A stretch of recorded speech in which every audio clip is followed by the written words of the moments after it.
Pinaghahandaan na ang State of the Nation Address o SONA ng Pangulo ngayong buwan.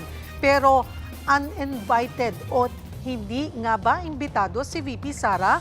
Alamin ang sagot ng Malacanang sa Frontline Report ni Mon Gualvez. Taong 2023 pa, huling dumalo ng SONA o State of the Nation Address ni Pangulong Bongbong Marcos si Vice President Sara Duterte. Katabi pa noon ng bise si First Lady Liza Marcos. Sa sumunod na dalawang SONA ng Pangulo, no-show na ang VP. No, I will not attend the SONA. I am appointing myself as the designated survivor.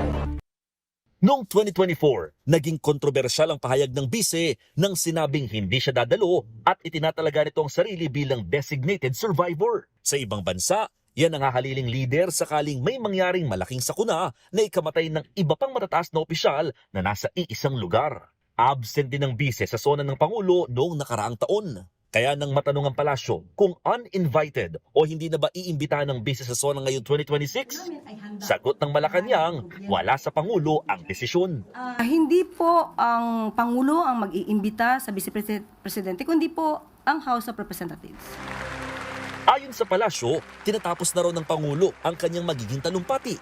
Nakatakda sa July 27 ng SONA. Ang Metro Manila Development Authority o MMDA, puspusan na rin ang paghahanda. Kami naman po ay support lang, especially sa traffic. May mga lead po na agencies, particularly yung Secretary General ng both houses, Congress and Senate. Yung protocol po ng Malacanang na amin pong sinusunod. Sa Sabado, magkakaroon ng walkthrough kasama ang PNP at iba pang ahensya para maplansya ang takbo ng traffic at seguridad sa paligid ng batasang pambansa sa Quezon City. Tinatayang nasa 1,500 na enforcers ang ide-deploy sa araw ng SONA. Magbubukas ng zipper lane para sa mga motorista at eksklusibong lane para sa mga dadalo. Hindi rin isususpindi ang number coding. Nagbabalita mula sa Frontline, Mon Gualvez, News 5.